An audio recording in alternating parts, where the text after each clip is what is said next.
एक बार एक बहुत ही दुखी व्यक्ति एक महात्मा के पास आकर कहता है, मैं अपने जीवन से बहुत दुखी हूँ। मैं अपनी बीवी, बच्चों और अपने परिवार को भी खुश नहीं रख सकता। मैं अपने लिए भी कुछ नहीं कर पा रहा। कभी कभी तो मुझे अपनी जिंदगी को खत्म कर देने के भी ख्याल आते हैं। आप इतनी साधनाएं करते हैं, इतनी तपस्या करते हैं, क्या आप मुझे कोई ऐसा मार्ग बता सकते हैं जिससे मैं अपने बुरे वक्त से बाहर आ सकूं? मेरा बहुत बुरा समय चल रहा। 2 वक्त की रोटी का इंतजाम करना भी मेरे लिए बहुत मुश्किल हो गया। अब आप ही बताएं कि मैं ऐसे वक्त में जिंदा रहूं तो कैसे रहूं, कैसे अपने परिवार को खुश रखूं? कृपया करके कोई साधारण सा तरीका बताने की कृपा करें ताकि मैं आसानी से समझ सकूं, क्योंकि मैं बहुत पढ़ा लिखा नहीं हूं। अगर आप बड़ी से बड़ी ज्ञान की बातें करेंगे तो शायद मैं कभी समझ भी नहीं पाऊंगा। यह सुनकर महात्मा ने मुस्कुराते हुए कहा, तुम एक काम कर सकते हो। फिर महात्मा ने सामने की ओर इशारा करते हुए कहा, उस ऊंची पहाड़ी पर एक मंदिर है और उस मंदिर के पास चींटियों का एक घर है जहां पर हजारों चींटियां रहती है। तुम्हें सुनने में बड़ा अजीब लगेगा, लेकिन वह चींटियां उस मंदिर की जमीन को खराब कर देती है, उस मिट्टी की उपजाऊ शक्ति को खत्म कर देती है, जिसके कारण वहां पर कोई भी पेड़ या कोई भी घास पनप नहीं पाती है। तुम मेरा एक काम करो, उसके बाद मैं तुम्हें तुम्हारे सवालों के जवाब दूंगा। तुम 7 दिन तक रोज उस पहाड़ी पर जाओ और उस चींटियों के घर को तहस-नहस कर उसको तोड़ दो। जब भी तुम्हें कोई चींटियों का घर दिखे मंदिर के आसपास, तो उसे वहीं पर तहस-नहस कर देना। लेकिन याद रहे, घर को तोड़ने में कोई भी चींटी मरनी नहीं चाहिए। इस बात को समझने का प्रयास करते हुए वह युवक वहां से चला गया। शायद उसे कुछ समझ में नहीं आया था कि महात्मा जी ऐसा क्यों करवा रहे हैं। तो वह उन चींटियों पर अन्याय कर रहे हैं, उनका घर तुड़वा रहे हैं, उन्हें नुकसान पहुंचा रहे हैं। आखिर कौन महात्मा ऐसा करेगा? लेकिन फिर भी उस महात्मा की बात मानते हुए वह अगले दिन से ही पहाड़ी पर जाना शुरू कर देता। जब वह पहले दिन पहाड़ी पर पहुंचता है तो देखता है कि बहुत सारी चींटियां अपना खाना जुटाने में लगी हुई है। सारी चींटियां कतार से चल रही हैं और अनाज के छोटे छोटे कण उठाकर अपने घर में जमा करती जा रही है। यह देखकर पहले तो उस युवक का मन कमजोर पड़ गया। उसने सोचा, यह इतनी मेहनत करके अपना घर भर रही है और मैं इनके घर को तबाह कर दूंगा तो इनको कितना बुरा लगेगा। लेकिन फिर उसने उस महात्मा की बात याद करते हुए उस घर को तोड़ना शुरू कर दिए। जल्द ही चींटियों में हाहाकार मच गए। वह इधर उधर दौड़ने लगी। अभी तक जो कतार से चल रही थी, अब वह बिखर गई और इधर उधर अपनी जान बचाने के लिए भागने लगी। थोड़ी देर में घर टूट गया और सारी चींटियां इधर उधर छुपने के लिए भाग चुकी थी।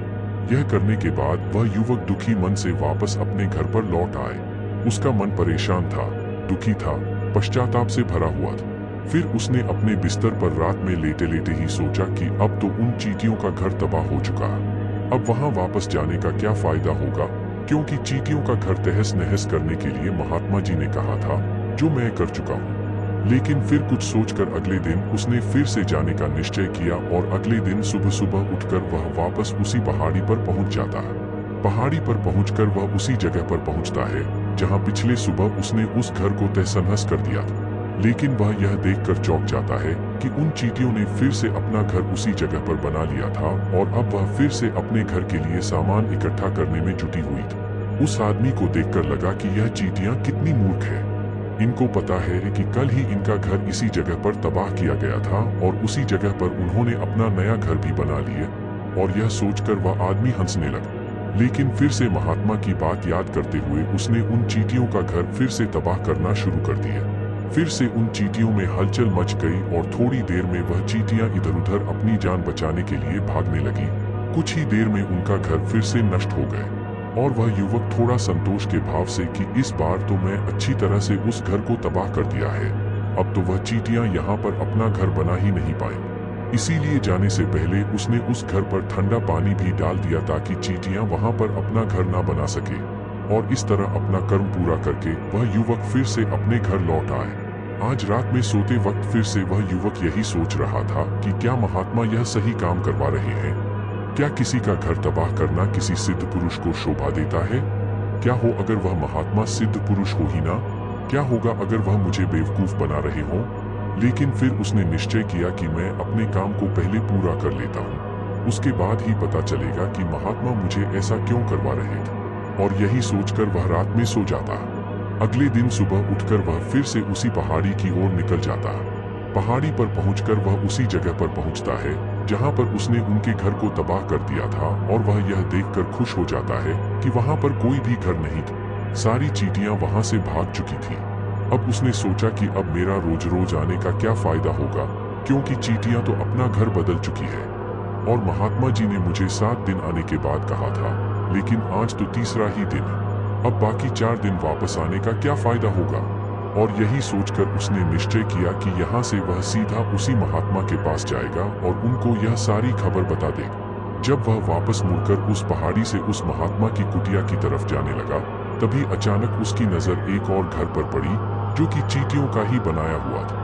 मतलब कि वह घर चींटियों ने ही बनाया था और अब वह चींटियां नए घर में वास कर चुकी थी।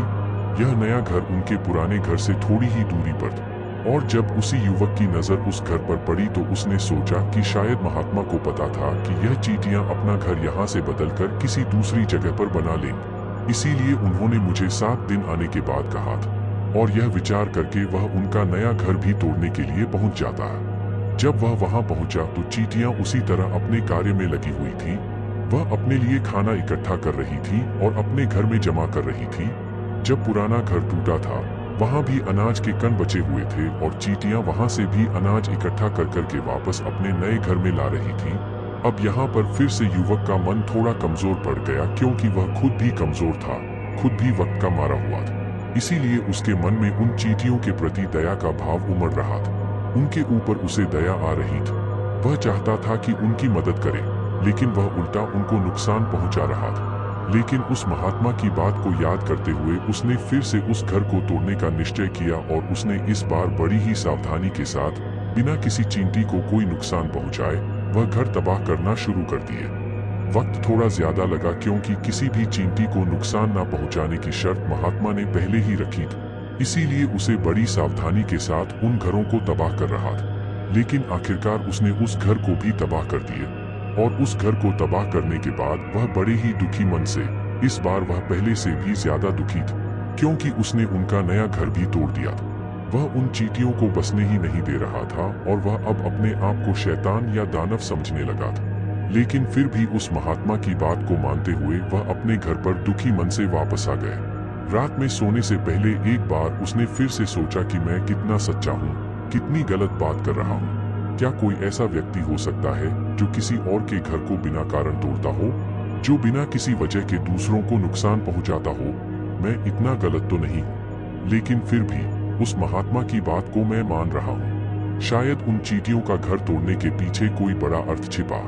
अगले दिन सुबह उठकर वह फिर से उसी पहाड़ी की ओर बढ़ा। अब तक उसके मन में यह विचार चल रहा था कि उसे उस चींटियों के घर को तोड़ने का कोई औचित्य नहीं है, लेकिन वह महात्मा की बात का सम्मान करते हुए अपनी कोशिश जारी रखा। जब वह पहाड़ी पर पहुंचा तो उसने देखा कि चींटियों ने फिर से अपना घर बना लिया था। पहले दिन की तुलना में यह घर और भी ज्यादा मजबूत और बड़ा था। यह देखकर वह थोड़ा चकित हुआ, लेकिन उसने सोचा कि शायद यही समय है कि मुझे अपनी कोशिशें और बढ़ानी चाहिए। इस बार उसने ठान लिया कि वह चींटियों का घर पूरी तरह से नष्ट कर देगा। वह फिर से शुरू हुआ, लेकिन जैसे ही उसने पहली चींटी को छुआ उसे एक अजीब सा अनुभव हो। उसे लगा जैसे उसे किसी ने कहा हो, तुम क्यों इन्हें नुकसान पहुंचा रहे हो? ये भी जीवित हैं, इनकी भी अपनी मेहनत है। यह सोचकर वह रुक गए। उसने अपने मन में विचार किया, अगर मैं अपने दुख को मिटाने के लिए इन पर अन्याय कर रहा हूँ तो क्या मैं सही हूँ? उसने महसूस किया कि उसे अपने जीवन में खुश रहने के लिए दूसरों को दुखी करने की जरूरत नहीं है। उसने अपना काम छोड़ दिया और कुछ देर वहां खड़ा होकर उन चींटियों को देखने लगा। चींटियां काम कर रही थी, वे खुद को और अपने परिवार को खुश रखने के लिए मेहनत कर रही थी। यह देखकर उसने तय किया कि अब वह महात्मा के पास जाएगा और उनसे अपने विचार साझा करेगा। वह वापस चल पड़। महात्मा के पास पहुंचकर उसने कहा, मैंने आपके कहे अनुसार चींटियों के घर को तोड़ने की कोशिश की, लेकिन मैंने यह समझा कि मुझे अपने दुख को मिटाने के लिए दूसरों को दुखी नहीं करना चाहिए। मैंने देखा कि चींटियां कितनी मेहनत कर रही थी और फिर भी वे जीवन में खुश थी। मैंने महसूस किया कि मैं अपने दुख को अपने हाथों से बना रहा हूँ। मुझे अपनी सोच को बदलना होगा। महात्मा ने मुस्कुराते हुए कहा, बिल्कुल सही बेट, तुमने सही रास्ता चुना। जब तुम दूसरों के दुख से खुश रहने की कोशिश करोगे तब तुम कभी खुश नहीं रह पाओगे। असली खुशियां तब मिलती हैं जब तुम अपनी मेहनत से अपने लिए जीवन को बेहतर बनाते। दूसरों के जीवन में खुशियों का संचार करना भी एक कला है। जब तुम दूसरों के लिए अच्छे कर्म करोगे तब तुम खुद भी खुशी पाएंगे। उस युवक ने महात्मा की बातों को गहराई से समझा और अपने जीवन में सकारात्मक बदलाव लाने का निश्चय किए। उसने निर्णय लिया कि वह अपने लिए काम करेगा और दूसरों की खुशियों के लिए प्रयास करेगा। इस अनुभव ने उसे सिखाया कि जीवन में असली खुशी अपने कर्मों में है, दूसरों के जीवन में खुशियों का संचार करने में है। इसलिए जब भी तुम अपने जीवन में दुखी महसूस करो, याद रखो कि तुम्हारी खुशियों की कुंजी तुम्हारे अपने कर्मों में है, न कि दूसरों को दुखी कर।